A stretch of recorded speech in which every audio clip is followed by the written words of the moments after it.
Hey, what is up guys? It is Phantom here and welcome back to a brand new video everyone, and today I am bringing you all another wholesome, creative, and original video. So today I'm going to be talking about my least favorite world from each arc in Wizard101.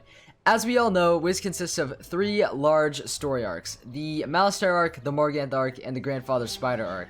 And while a lot of those worlds in those arcs really showcase the best of this game in its entirety, there were others that surely shouldn't have made the cut, in my opinion. Whether it came down to their difficulty, story, or overall placement in the game, these worlds fucking suck. So firstly, coming in as my least favorite world in the first arc, the Malistaire arc, I'm sorry, but I'm gonna have to give it to Dragonspire. Now, respect to all the people that actually like Dragonspire, because really, I can see why you like it. You know, you've got an absolutely war-torn world with honestly a pretty decent plotline when you compare it to some of the other world stories. I mean, yikes. But Dragonspire itself, for me, when I look back at all of the first arc worlds here, you got Wizard City, of course, the place of nostalgia.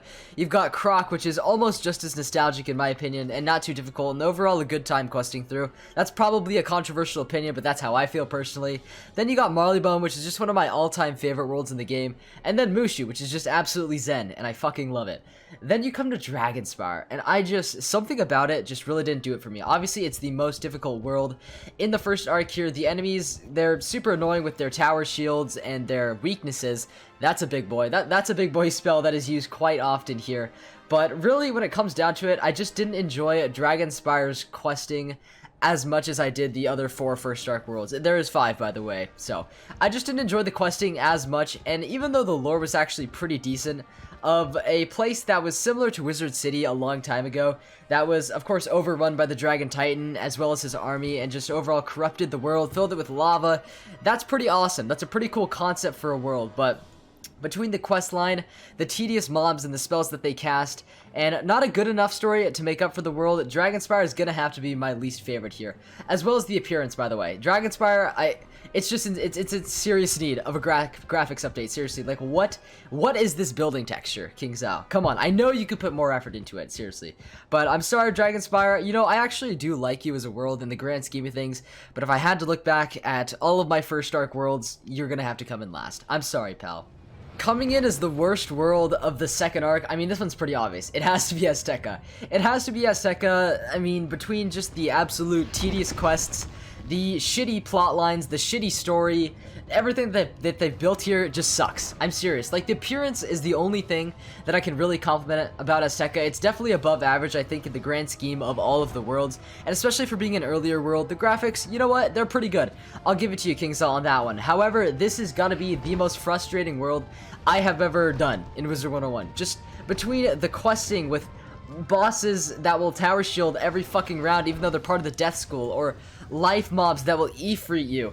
This world has it all, folks. This world has it all in terms of negativity, and even after we do all of this stuff to save the world, make it through all the tedious quests, we still lose and the world blows up. Granted, I'm pretty happy about that because that means at least we can never come back here, but after all that, the work was for nothing.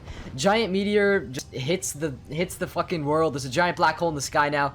It all goes to shit. It all goes to shit. Really, this world this world didn't even need to be in the second arc, if you really think about it.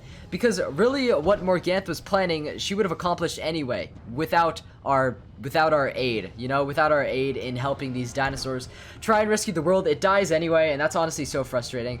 But really, what does it for me is the quests. The quests suck. Just collect quest after collect quest after collect quest, and boss battle after boss battle after boss battle. This world is awful, and it feels like instead of like an actual world with an actual plotline and a story, King Zal just shoved as many defeat and collect quests as they could into Azteca to just, you know, lengthen it out and keep people playing for a long time. So I guess they succeeded in that retrospect, but that also contributes to why I really dislike it so much. So Azteca, you're gonna have to go here as just the absolute worst world in the second arc. I hate you so much, and you should honestly go burn.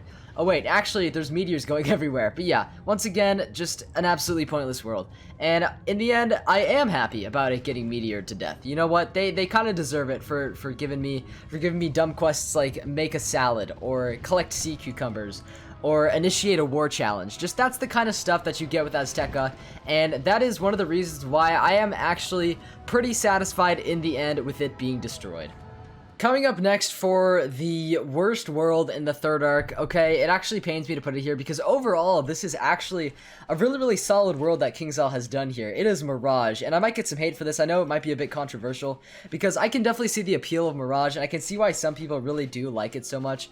The quests aren't too difficult, the storyline's not too bad, and the appearance of the world is honestly pretty unique, and it's definitely something that is new and something that we haven't actually seen before, which is great. I mean, that is what you should look for in a good world. And overall, it is a good world, but then when I look back at the 3 worlds that were part of the third arc, Polaris, Mirage, obviously, and then Imperia, Mirage just feels like the weird middle child in between those two. Like, Polaris had a huge plot line with Rasputin, you know, trying to engineer a gigantic titan to destroy the Sky Anchor, thus throwing the spiral, like, into chaos, or, like, pulling the spiral apart, something like that, but God, the plotline for Mirage, I feel like didn't quite sum up to that. And then of course the plotline with Imperia was absolutely huge, which is the paradox chains, and then Old Cobb trying to regain his heart back. Like, that's something that you just can't beat.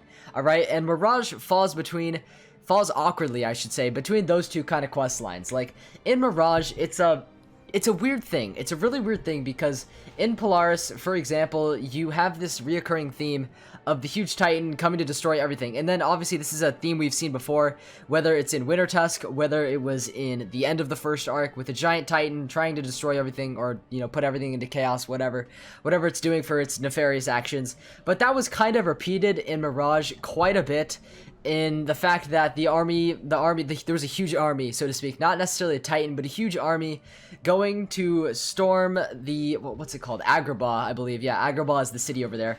And then of course there was just a giant, like, big mess of sand in the end that was created as like a result of all the chronomancy and everything. It just feels like a plotline was just was repeated a bit too much there. And then of course I know Imperia had a huge plotline too at the end with the Storm Titan being risen and everything. And honestly, I think KingsIsle needs to probably throw away that idea a bit for future coming worlds, because honestly it's getting a bit old for me.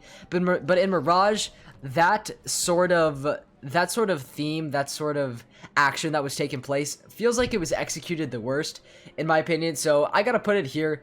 Mirage, the looks are absolutely fantastic, the questline is not too bad, the story is not too bad, but when I compare it to Polaris' short but amazing plotline, and I compare it to Imperia's long, some would say drawn out plotline, that honestly was just chock full of great references and overall a great story, Mirage is just the awkward middle child that falls in the middle. So I have to put it here. Mirage, honestly, I like you as a world. Hello, Gavin, how are you doing? But Mirage overall, I really do like it as a world. I really do, and I know it's going to be controversial that I'm putting it here because, oh man, so many people like Mirage, and you know what? I think I see the appeal. I see the appeal there, okay? I see the appeal, but it's, when I compare it to the other third arc worlds, it's just not for me. You know, it's not the one, it's just the one I like the least, simply. It's just the one I like the least. So I'm gonna have to put it here, Mirage. I mean, you're a pretty good world overall, but I'm sorry. But anyways, guys, that is going to do it for me in this video. If you guys do enjoy, make sure to leave a like down below, or maybe subscribe if you look forward to future content. I post videos like this pretty much all the time. Now that it's summer, I've got, you know, a ton of time to, you know, do cool stuff like this. So anyways, guys, that is going to be all for me. Hopefully you guys enjoyed my opinion of, you know, my least favorite world from each arc. Let me know your opinions down below in the comments. I would absolutely love to hear all of them and critique all of them, and obviously compare my answers and everything. So that's going to be all for me, everyone. See you guys next time in the next video or the next stream, whatever that may be. Take care, guys, and peace out.